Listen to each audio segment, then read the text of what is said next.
Dadang Subur memegang bidak putih. Silakan. Iya, nah benar Kak Santo, di sini Pak Dadang menjalankan buah pion D4 nih. Dan Kak Iren membalas dengan kuda F6. Ini opening yang sering dimainkan juga ya Kak Santo ya? Iya, kita lihat. Ya E6 dia mungkin agak Iren dengan ngambil posisional juga dengan E6. Mungkin arah ke Hindian ini semua. Izo ya. Tapi kita lihat langkah Pak Dadang apa. Iya, E3. E3 mungkin ya, kita udah terlihat dari awal memang gaya permainan Pak Dadang posisional. Dengan menjalankan E3 secara otomatis dia gayanya posisional kalau kita lihat di sini. Jadi dari yang partai tadi sebelumnya sama partai ini dengan opening ini bisa terlihat kalau gaya permainannya posisional Posisional seperti ya, Kak Santo ya. nggak langsung menyerang. Mungkin kalau di catur dengan gaya juara dunia dengan gaya Karpov. Kalau yang aktif itu siapa tuh Kak Santo? Kalau aktif sekarang ya mungkin Magnus juga dia agak posisional. Agak posisional Lebih juga ya. posisional. Iya, di sini kuda BD2 nih Kak Santo. Pak Jadi Dadang selalu apa gajahnya tidak mau keluar dulu Pak Dadang di gajah C1 seperti tadi kan yang megang hitam selapan dia, ya? dia di selapan. Memang dia mungkin apa lebih seneng di gajahnya apa belum dimainkan dulu. berarti lebih suka kuda apa gajah nih kalau dari Kelihatannya Kak Santo? kuda dia. Lebih suka kuda ya? Dia lebih banyak tadi kan banyak lebih jalan kuda seperti kayak kuda M4 terus kuda F6, kuda H5 sampai kalau di teori catur udah kalah tempo kan, udah berapa langkah. Jadi seperti buang tempo gitu ya Kak Santo ya. Ya di sini memajukan Iya. pion A3 Mungkin tujuannya. dengan persiapan B4 atau B4 terus habis itu gajah B2. Oh jadi keluarin gajahnya dari Atau juga bisa sebelah dia sana. mungkin mencegah, tapi kalau mencegah gajah B4 tidak ada gunanya karena ada C3. Ini dengan tujuannya mau B4. Makanya Iren dia langsung C5 di sini mencegah B4. Ya, C4. Ya di sini Kak Iren mengamankan rajanya nih Kak Santo. ya benar dia mau Dengan Iren dia rokade. mencoba safety. Sama-sama safety nih Iya, Kak Santo, sebenarnya sama-sama safety. mengamankan rajanya nih. Nggak mau buru-buru, padahal nggak mau buru-buru pembalasan babak pertama tadi kalah dia. Mungkin mau mencoba main pelan-pelan. Ya kalau dilihat dari segi waktu juga sebenarnya kalau dengan time control 10 menit ini ada baiknya juga ya Kak Santo ya kalau kita memanfaatkan waktu yang ada gitu ya Kak Santo, tidak buru-buru gitu ya. Ya kalau main rapid kita punya keuntungan di tahap pembukaan. Kalau pembukaan kita bagus, biasanya kita lebih unggul di waktu. Makanya siapa yang lebih bagus? Teori dia akan lebih unggul di apa di waktu. Karena Nah. dia lebih cepat. Di sini bisa kita lihat Kak Iren unggul sedikit ya Kak Santo ya waktunya ya. Berarti memang kalau dari segi opening gimana nih Kak Santo? Maksudnya Kak Iren dengan Pak Dadang.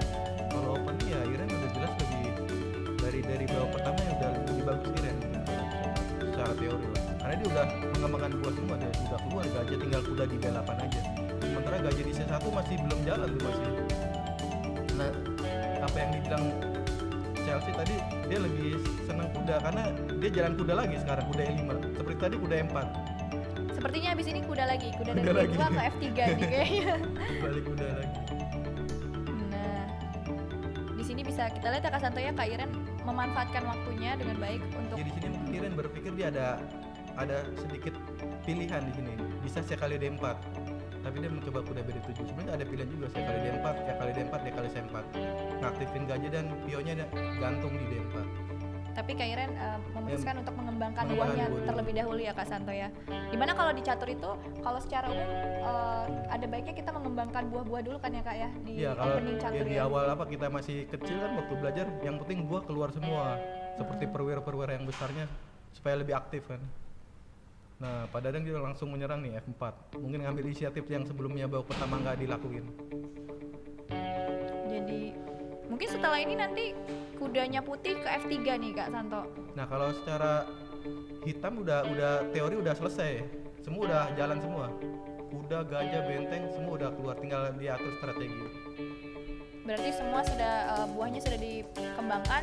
Jadi ini udah memasuki babak tengah ya Babak Kak Santo tengah ya, ya, atau middle game ya yang biasa kita sebut. Nah, di sini yang ke F3 malah gajahnya nih Kak Santo. Ya karena dia untuk mencegah gajah di B7 itu yang sangat bagus supaya dia tidak bisa mencegah D kali C4. Jadi diikat gitu ya pionnya, Ya. ikatan. Nah, mungkin di sini kalau Kak Santo jalan apa nih? Ya kalau mungkin saya bisa saya kali D4 saya kali D4 kali D4 gajah A8 coba kuda M4 Kuda M4. ya bagus ya Kak Santo ya. Benar. Jadi masalah buat putih cuma gajah satu di C1 itu. Semua perwira semua oke, seperti kuda di D2, kuda di E5, gajah di E3, kecuali gajah yang dekat menteri sebelah menteri itu gajah di C1. Gajah yang Belum hitam jalan itu ya. dia, belum jalan. Tapi kalau misalnya putih berhasil mengeluarkan gajah yang hitamnya itu gimana? Ya mungkin lebih membantu serangan putih kan. Karena nggak begitu cepat. Nah ini dia mau coba gajah B2. Iya, mencoba mengeluarkan gajahnya ya kayak yang belum Ya, berkembang. karena dia merasa juga kan gajah di C1 itu belum bisa jalan. Mau di jalan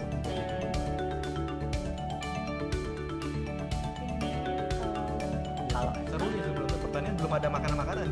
Belum ada makan. mungkin masih kenyang kali. Belum ada makanan nih, belum ada belum ada pertukaran buah di sini. Masih Belum ada. rame, masih Iya. rame. Jadi oke lah ya pertandingannya ya. Oke. Lumayan nih. Nah, saatnya kita menunggu. Masih diem dua-duanya. Iya masih Kayaknya berpikir. kudanya musuhan tuh ya.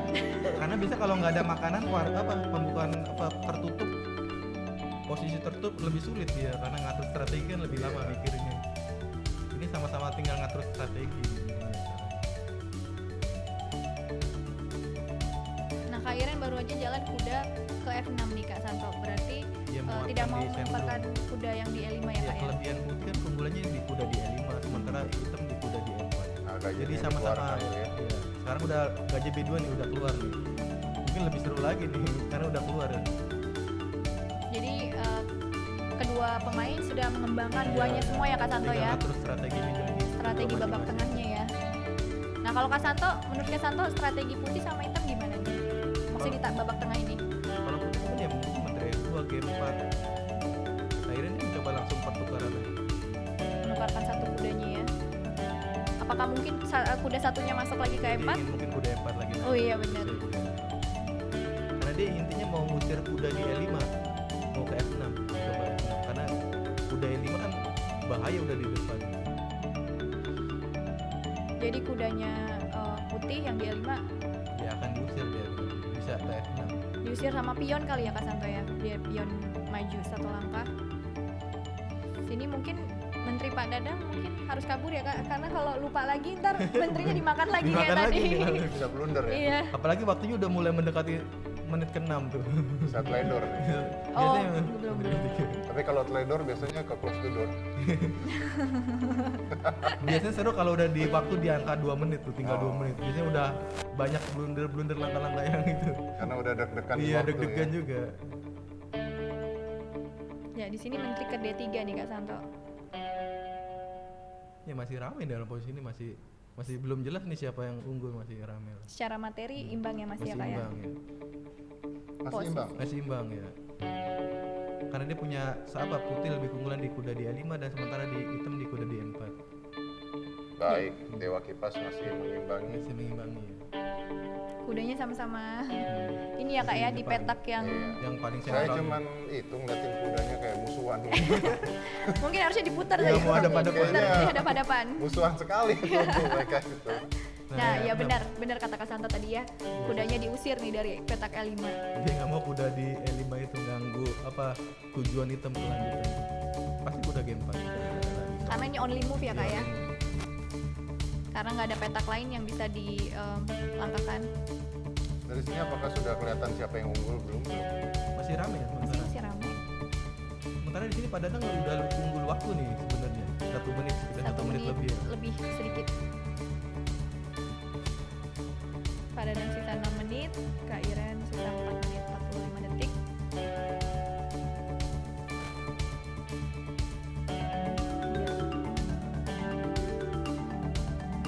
Nah, menteri ke E8 nih Kak Santo.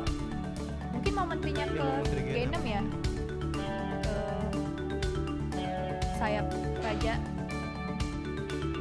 Atau ada tujuan lain mungkin Kak Santo? Mau menteri game tujuannya. Tapi Pak Dadang mencoba benteng ke 1 juga kan. Jadi saya yakin habis permainan ini selesai, Tokopedia laku papan catur. Langsung orang pada beli catur ya? Langsung beli papan catur. Pada belajar catur, suruh pada belajar Buku catur. catur ada nggak ya jualnya? Banyak. Banyak, Ada juga ya? banyak. Oke. Ya, seru. justru nih, Iya, Pak Dadang terus menang waktu. menang waktu soalnya Iren bingung juga, terjadi kebingungan dia. Waduh, wah ini luar biasa ini. Unggul 2 menit sementara. Unggul 2 Nah, menit. jadi tadi kan mau langkah ragu-ragu tuh. Biasanya sedikit agak ragu-ragu, biasanya agak mengkhawatirkan biasanya posisinya. Dan ini tidak ada increment ya Kak Santo Iya, nggak ya, ada tidak ada increment tambahan waktu apalagi. per langkah, jadi memang harus hati-hati nih Om Dad panggilnya. Saya terlalu tua banget buat kamu ya. Jadi kalau misalkan sudah mencapai Ya, sudah, kalah. 2 menit, maksudnya kalau waktunya tinggal 2 menit itu harus lebih cepat ya Kak ya. cepat, iya. Karena tidak ada tambahan waktu tadi kan. Ah, oke. Kalau Chelsea usia berapa sekarang? 17, Ya. jalan 18. Lantas gue dipanggil Om ya tuh ya. Nah, bercanda. Nah, masih bertahan, dua-duanya masih bertahan. masih. Tapi saat ini Dewa Kipas atau Pak Dadang Mungkin ya kalau dari posisi mungkin hitam lebih sedikit unggul, tapi nggak terlalu banyak. Tapi masalahnya di waktu, keunggulan Pak Dadang di waktu. Kita akan lihat nanti kalau misalnya udah krisis bagaimana. Nah, di sini Raja maju ke H2 nih Kak Santo. Kalimat terpaksa ke Mesir Kuda ini ya. Iya, musik kuda. Terpaksa Kudanya di on sini, move ke kuda F2, F2, nggak ada mundurnya langkah hanya 1 langkah. sebenarnya ini sih harus Tapi nanti ada skak tuh Kak Santo ke G3. Raja G1 lagi. Oh, Raja G1 ya. Kalau ke H1 kalah ya Kak ya? Ah, sini harusnya cepet nih Pak Dadang langkahnya kuda F2. Karena ini Karena Karena tidak ada move. pilihan. tidak ada pilihan sebenarnya, buang waktu kalau di catur kalau di. Karena kalau misalkan di sini Putih melangkahkan gajah kali kuda di E4, Ya, dia akan hitam makan. tinggal makan dengan jadi double iya, attack ya Kak ya? double attack. Atau mungkin iya memang harusnya cuma 1 langkah saja ya Kak ya? Jadi dia masih berpikir apalagi selain kuda F2. Kayaknya mungkin tidak ada pilihan lagi di sini. Kalau gajah E4 dia kali E4. Iya, dan menterinya Putih jadi diancam juga kan? Selain kuda yang diancam di G4. Atau mungkin ingin memanfaatkan waktu yang lebih kali Kak Santo. Ya Gimana? harusnya kalau Ini saya waktunya udah mulai mendekat Iya, dua-duanya. kalau Iya, saya mendekati. bermain putih harusnya cepet jalan kuda Cepet F2 aja ya. karena udah waktunya kan Padahal Pak Dadang diunggulkan ya di awal ya dengan waktu ya. waktu Tadi tadi, ya. sekarang hampir mau sama, Sama, tinggal hampir setengah mau. menit lagi. Hampir sama. Selisih setengah menit. Dan Terpaksa kuda F2. iya kuda F2 skak di G3 kali Kak Santo. Dia raja G1 terpaksa nggak ada lagi. Only move ya. Mungkin dia berpikir F5 tapi ya nggak mungkin F5 tinggal dimakan. Ada Nggak ada pilihan lagi selain kuda F2. iya sih only move sih. Sayang ya kalau menggunakan waktu yang lama. Mungkin dia untuk mencoba only mikir move. saya kali D5 dulu. Saya kali D5. Oh, jadi ngancam dulu. Tapi kuda kan yang di udah- E4 Dia tinggal ya kali D5 juga. langsung dimakan lagi ya. Oh F5. Wah. Terus tadi tapi tinggal dimakan kalau secara ya kali F5. Iya, Maksudnya itu tinggal dimakan aja ya pakai pion ya. apa dia ngambil kuda F2 menteri G3 raja G1 tidak melihat. Dan di sini malah menguntungkan hitam bukan sih Kak? Menguntungkan hitam Karena karena- membuka diagonal petak hitamnya itu. Iya udah jelas nambah pion tadi kan udah buang pion 1. Otomatis sekarang udah kalah 1 pion nih. Dan membuka diagonal hitam buat Iya, gajah di D6 gajah itu sangat gajah yang berbahaya diatur nanti. itu ya. Nah sekarang baru gajah D6 kuda F2 terlambat. Oh, gajah dulu Kak urutannya. Ya sekarang gajah D6 karena dia mau tujuannya menteri G3. Ancaman mati di H2 ya. Mungkin tadi kalau nggak F5 mundur aja kali ya Kak ya. Mundur kudanya aja ya. harusnya. Karena F5 kayak ngongkosin gitu. Iya malah Ya. malah bantuin hitam sekarang. Gajah di D6 udah sangat aktif. Berikutnya mau menteri G3 ngancam mati di H2. Ancam mati di H2 ya benar. Dan ini only move ya Kak ya sebenarnya. Only move sebenarnya raja G1. Raja G1 karena Kalau kalau raja H1 jelas udah otomatis mati menteri G3. Mhm. Raja G1 mungkin ada napas sedikit menteri G3 dengan kuda kali 4. akan lagi. F kali 4 kalah tuh gajah. Iya. Pasti menteri G3 lah. Iya. Jadi dengan ngancam mati. Ancaman mati di H2 ya Kak ya. Dan sini only move juga kan? Ya kuda kali 4 terpaksa. Jadi akan kalah 1 perwira lagi dengan F kali 4 atau mungkin dia kali 4. Kena Mungkin dia gardu kali ya. 4 menteri C4 skak. Mungkin F kali 4. Menteri Oh, Empat sorry, nggak bisa Menteri kak, Center. ada pion. Nggak ada pion. Nah, di sini kena garpu lagi nih Kak Santo. Ya udah kalah tuh perwira. Kena ya perwiranya ya. Kalau dia nggak makan dia akan kayak kali F3. Jadi ini di posisi ini hitam atau Kak Iren mengancam Menteri Pak Dadang dan juga mengancam gajahnya sekaligus. Dan Ya sekarang ya, banyak pilihan Menteri A2 dulu Skak atau kali makan F3. gajah Iya, juga kali bisa. F3 juga. Mungkin akan makan gajahnya dulu kali Kak ya. Iya. Iya, pilihan terbaik. Nah, di sini Menteri H2 Skak, Iya, Raja F2, Menteri kali G2, Raja S1, Gajah G3. Skak pakai gajah ya. Iya, akan kena agak benteng juga. Ya, Menteri kali G2. Iya. Dan Raja S1 only move. Gajah G3 berarti.